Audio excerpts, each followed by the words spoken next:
वंदे भारत मातरम, वंदे गुरु परंपरा। श्री सीताराम चरण कमलेभ्यो नमः। श्री हनुमते नमः। गीतामृतुहे नमः।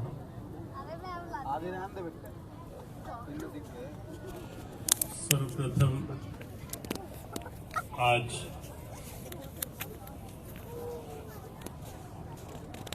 असत्य पर सत्य, अधर्म पर धर्म और बुराई पर अच्छाई के प्रतीक रूप, बुराई पर अच्छाई की विजय के प्रतीक रूप विजयदशमी पर्व की, दशहरा की आप सबको शुभकामना। अभी केवल 5 मिनट में ही राज तिलक जो पूरे इस दिव्य श्री रामलीला मंचन का एक आह्लादित करने वाला, आनंदित करने वाला सार तत्व है, उसका हम दर्शन करेंगे। और उसी के साथ ही श्री रामलीला का यह दिव्य मंचन इस वर्ष के आयोजन के रूप में पूर्ण होगा। वस्तुतः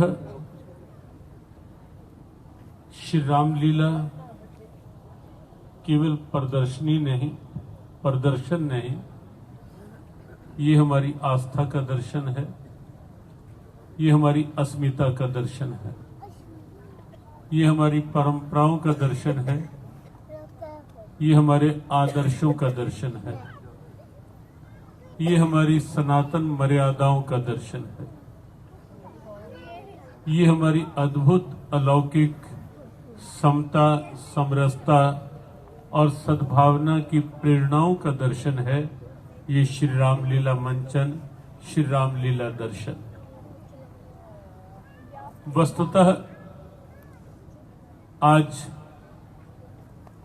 रावण दहन, लेकिन उससे पूर्व ये जो प्रश्न उठता है कि क्या आवश्यकता पड़ी कि प्रभु राम ने रावण का वध किया और फिर रावण के दहन की स्थिति। उस प्रश्न का उत्तर है ये विगत 9 दिनों तक चल रही श्री रामलीला का मंचन।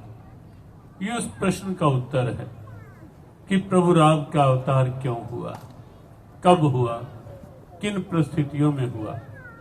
अवतार लेकर धर्म संस्थापनार्थाय जिसकी घोषणा उन्होंने की कि तब तब प्रभु धरि विविध शरीरा, किस प्रकार से, किस धर्म की उन्होंने स्थापना की, उसका दर्शन ये श्री रामलीला में हम सब ने किया।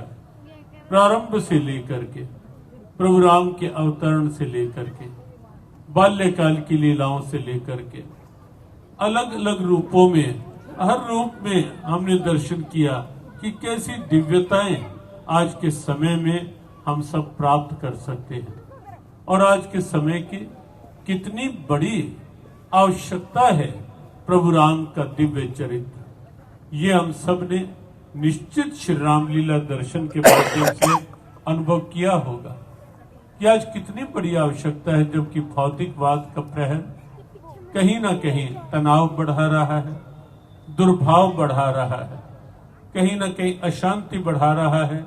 और उसमें प्रभु राम का ये पावन चरित्र, जहां कहीं घर घर में कलह कलेश हो रहे हैं।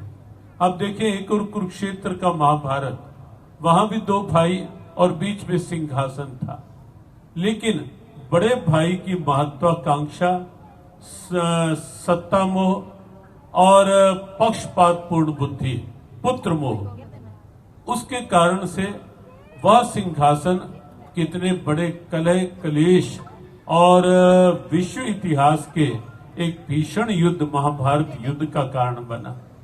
लेकिन एक और श्री रामचरितमानस का यह दिव्य दर्शन, जहां वहां भी 2 भाई हैं, बीच में सिंहासन है, लेकिन यहाँ बड़ा भाई महत्वाकांक्षी नहीं, सत्ता मिलती है युवराज पद पर अभिषिक्त होने का समय निकट आ जाता है और बड़े भाई कहते हैं अपने गुरुदेव से कि विमल वंश यह अनुचित एकु बंधु विहाई बड़े अभिषेक।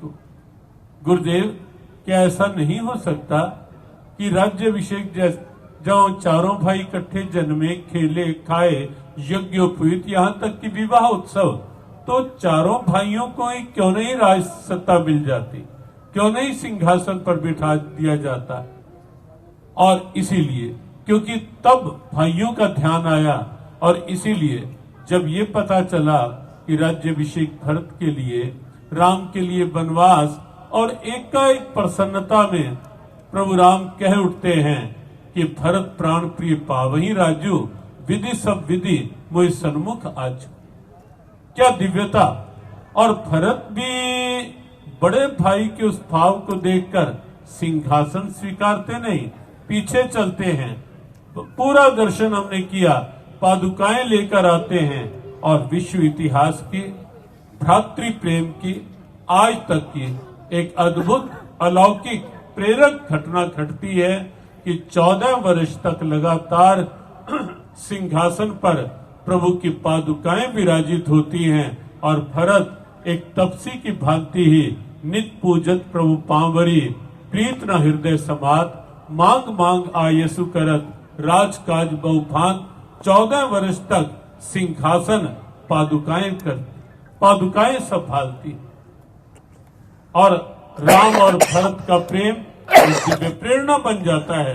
और आज हमने देखा कि अंतिम समय जब एक दिन रह गया तो भरत कितने विवल हो उठते हैं कि कारण कवन नाथ नहीं आए हो, जान कुटिल की तो मोहि बिसराए हो। लगता है भरत को कि मुझे कुटिल जानकर बिसरा तो नहीं दिया। और तब भरत कहता है, जो हम सब के लिए एक प्रेरणा, हम तो जरा सा कुछ अच्छा कर ले अभिमान जाग जाता है, लेकिन आप देखें भरत कितना प्रेम, कितना त्याग, और फिर भी क्या कहते हैं, जो देखे प्रभु करनी मोरी, नहीं निस्तार कलप सतकोरी, लेकिन निज अवगुण प्रभु मान न काऊ, दीन बंधु अति मृदुल स्वभाव। अंतिम दिन ये विरह, ये वेदना, ये मिलन उत्कंठा, और प्रभु राम भी आकर भरत से कैसे मिले। आज भरत मिलाप की उस दिव्यता का हमने दर्शन किया वस्तुतः। और अभी हम इस 10 दिवसीय श्री राम लीला मंचन का जो एक मुख्य भाव, विश्राम भाव, आह्लादित करने वाला भाव, प्रभु राम का फिर से अवध धाम में राज तिलक, उसका आनंद लेंगे। उससे पूर्व आज क्योंकि विश्राम सत्र है, वस्तुतः यह आयोजन अंतर्राष्ट्रीय श्री राम लीला महोत्सव समिति की ओर से, जो दिल्ली और एनसीआर के बच्चे, हमारे वेद टंडन जी, आप सबने देखा कि देखो जब संकल्प अच्छा होता है, लक्ष्य अच्छा, भाव सच्चा, विश्वास पक्का होता है कुछ कार्य करने के लिए, कार्य भी होता है। और जब स्वयं की सम्मान की इच्छा नहीं होती तो कहीं ना कहीं सम्मान भी अपने पीछे चलता है। जब लक्ष्य कर्मण्येवाधिकार रस्ते मां फलेषु कदाचन, मेरा क्या कर्तव्य है, मुझे वो पूरा करना है, क्या मिलेगा वो मेरी चिंता नहीं है। लेकिन तब कर्तव्य भी अच्छा होता है और निश्चित प्राप्ति भी अच्छी होती है। और आज हम सबने देखा यहाँ वेद टंडन जी को अकस्मात कल रात्रि में ही संकेत आया, संदेश आया कि दिल्ली में जहाँ रामलीला में भारत के योगा कर्मसु कौशलम के प्रतीक प्रधानमंत्री जहाँ रहने वाले हैं, रावण दहन कार्यक्रम में, दशहरा कार्यक्रम में, वहाँ वेद टंडन जी को भी मुख्य रूप से उस मंच पे उनके साथ होना है। तो उन्होंने बात की तो हमने कहा निश्चित जाना चाहिए, ये गौरव का अवसर है, गरिमा का अवसर है। और ये आप समझें कि आपके निष्काम भाव का ही ये एक स्वाभाविक प्रतिफल है। तो वो भाव, निश्चित तालियां बनती हैं वेद टंडन जी के भाव के लिए। तो और जिस ढंग से ये श्री रामलीला मंचन हुआ, वंदना टंडन जी का स्नेहपूर्ण सद्भाव साथ आयोजन में भी रहा, और बच्चों के प्रति जो उनकी अपनत्व, जो आत्मीयता, स्वाभाविक सा अपनापन, उनके साथ लगाव भाव रहता है, और वो भी यहाँ बच्चों को तो मन बहलाव करता ही रहता है, लेकिन साथ साथ उनकी क्षमताओं को और आगे बढ़ाने का माध्यम बनता है। तो वेद प्रकाश टंडन और वंदना टंडन जी के लिए हमारी बहुत बहुत शुभकामनाएं। और उसी के साथ जिनका निर्देशन साथ में जुड़ा रहा, जिनके निर्देशन में सारी प्रस्तुति हुई, सोमनाथ जी यहाँ उपस्थित हैं, जिनके डायरेक्शन निर्देशन में सारा कार्य होता रहा। बहुत बहुत शुभकामना। और मध्य में बीच बीच में जब जब आवश्यकता लगी, अपने गायन के माध्यम से और पृष्ठभूमि गायन के माध्यम से भी जिनकी महत्वपूर्ण भूमिका रही, अपने श्री भगवान जी, और साथ में उनके जो बच्चे उनका साथ देते रहे, आपके लिए भी बहुत बहुत शुभकामना, मंगल कामना। आज यहाँ हर्ष टंडन जी भी हैं, वेद प्रकाश जी के अनुज बेटा, हाँ हर्ष बेटा है, अनुज का लाए हुए थे। हाँ, तो साथ में लक्ष्य भी दोनों भाई हैं साथ, तो दोनों से पत्नीक यहाँ हैं। बहुत बहुत शुभकामना, मंगल कामना। और अनिल शर्मा जी जो सचिव हैं इस पूरे अंतर्राष्ट्रीय रामलीला आयोजन समिति के, उनके लिए भी, अरे विनोद बब्बर जी कहाँ हैं, विनोद बब्बर जी के लिए भी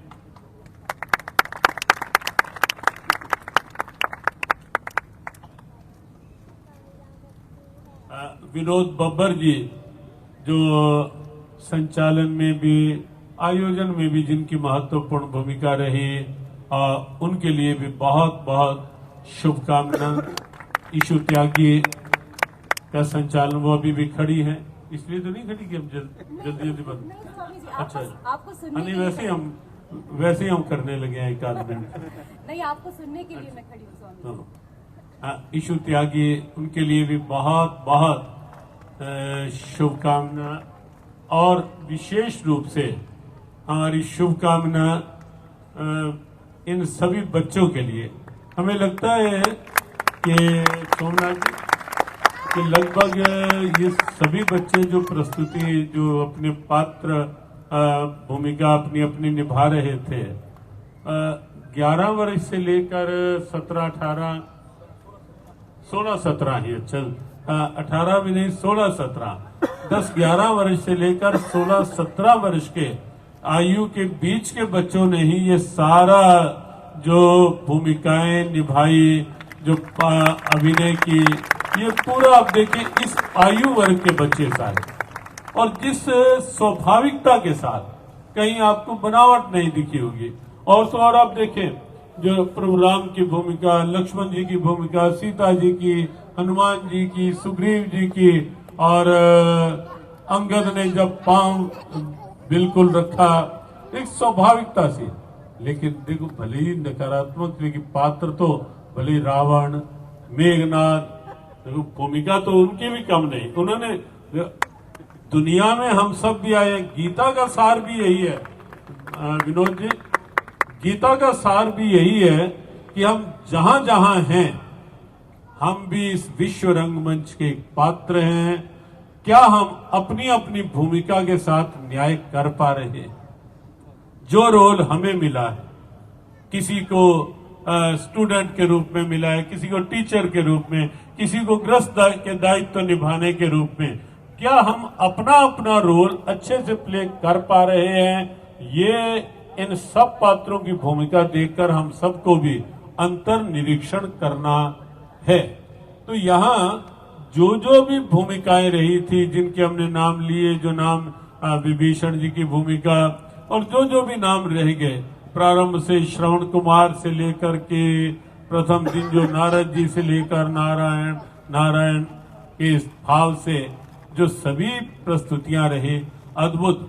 और तो और देखो, कम करके जब भगवान राम बानरू से कहते हैं कि तुमरे बल में रावण मारे हो, अहम नहीं।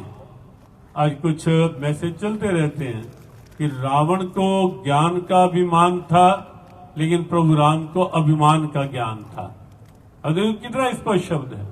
तो इसीलिए वो अभिमान के बारे में सजग थे, और इसीलिए जब पूरा युद्ध हो जाता है तो कहते हैं मैंने रावण को नहीं मारा, तुम्हारे बल में रावण मारे हो। तो उसमें आपने देखा होगा छोटे छोटे बालक जो केवल वानर की भूमिका निभा रहे थे। आपको लगा होगा कितनी स्वाभाविकता से कल जब राम रावण का युद्ध हो रहा था, होने वाला था, और वानर बीच बीच में वहां खड़े खड़े जब उछल के आगे आने लगते थे, और बीच में कभी जामवंत जी पकड़ के पीछे खींचते थे, बिल्कुल लगता था या नहीं लगता था कि जैसे वास्तव में एक आक्रोश आ रहा हो। तो ये जो पात्रों की भूमिका होती है, ये वास्तव में महत्वपूर्ण, और यहाँ सबने ये अनुभव किया या नहीं किया कि कितनी स्वाभाविकता अपनी भूमिका को निभाने में। तो वस्तुतः कुल मिलाकर ये 10 दिन का आयोजन बहुत अद्भुत, बहुत अनूठा, बहुत प्रेरक, और बहुत ही अपने आप में एक ऐतिहासिक, डिजिटल और मैनुअल का एक सुंदर समन्वय, सुंदर सम्मिश्रण भी हमने इस आयोजन में सबने देखा कि उधर डिजिटली भी और मैनुअली भी। सामने पत्र केवल डिजिटल चलता रहता तो भी शायद बात पूरी ना बनती, फिर आप सोचते घर टीवी में ही हम देख लेते। लेकिन मैनुअल भी केवल चलता रहता तो भी, लेकिन मैनुअल के साथ पीछे जहां का दृश्य होता था, पीछे बिल्कुल एक क्षण में वैसा ही।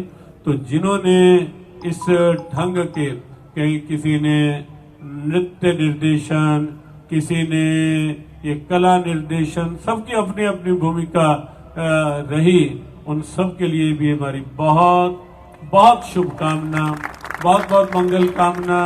और क्योंकि कल ही हमने संकेत कर दिया था कि यद्यपि ये अंतर्राष्ट्रीय रामलीला महोत्सव समिति का हर वर्ष अलग अलग तीर्थों में होता है ये रामलीला उत्सव, लेकिन कुरुक्षेत्र की धरा पर अगले वर्ष भी इन्हीं दिनों नवरात्रों में ये श्री रामलीला का मंचन और अधिक उत्साह के साथ और कोई नवीन प्रेरणाओं के साथ। कल कुछ अच्छे दृश्य आपने देखे होंगे जो थे, कहीं मकर ध्वज का, कहीं अहि रावण का। कुछ लोगों ने कहा हमने रामलीला में प्राय ये नहीं देखा था, कहीं अहि रावण का दृश्य, कहीं मकर ध्वज का दृश्य आप सबने देखा, और भी बहुत से ऐसे दृश्य आए। और कोई अगली बार हमें लगता है कि कुछ और नई प्रेरणाओं के साथ और नई लगन के साथ, नए उत्साह और नए भाव, चाव, लगाव के साथ अगले वर्ष फिर यहाँ प्रभु की कृपा होगी और हम सब उसका आनंद ले पाएंगे। इन्हीं शब्दों के साथ आप सबके लिए भी बहुत बहुत शुभकामना कि जो आप पूरे उत्साह के साथ आज दशहरा का दिन, क्योंकि सबने अपने अपने कहीं ना कहीं त्योहार के दिन का होता है, लेकिन तो भी आप अच्छी उपस्थिति और अच्छी भाव के साथ यहाँ उपस्थित हुए। आप सबके लिए भी बहुत बहुत शुभकामना। हमारे आदरणीय संत हरिओम परिव्राजकाचार्य जी यहाँ उपस्थित हैं। हम उनसे कहेंगे कि जब राज तिलक हो तो वो भी 1 मिनट हमारे साथ। बड़े अच्छे सौम्य और सेवा भावी संत हैं कुरुक्षेत्र के, उनकी भी आज यहाँ उपस्थिति। और भी संतों का आगमन हुआ, अनेक प्रबुद्ध जन अलग अलग क्षेत्रों के, राजनीति, न्याय, प्रशासन, व्यवसाय, अलग अलग क्षेत्रों से अनेक प्रबुद्ध जन आते रहे। सबके लिए बहुत बहुत शुभकामना। स्वामी जी। हाँ, और टीवी चैनल्स पर, कई टीवी चैनल्स पर सीधा प्रसारण चलता रहा, देश विदेश में। हम भी जब 2-3 दिन नहीं थे, बीच में 3 दिन नहीं थे, अलग अलग कार्यक्रमों में थे 3-4 दिन, तो हमने भी जहां अवसर मिलता था हम थोड़ा सा मोबाइल में ये साथ वाले लगा के दे देते थे और हम भी बीच बीच में देखते रहते थे कि क्या मंचन चल रहा है। तो पुनः शुभकामनाओं के साथ सबको जय श्री कृष्ण, जय श्री राम, बोलो भारत माता की।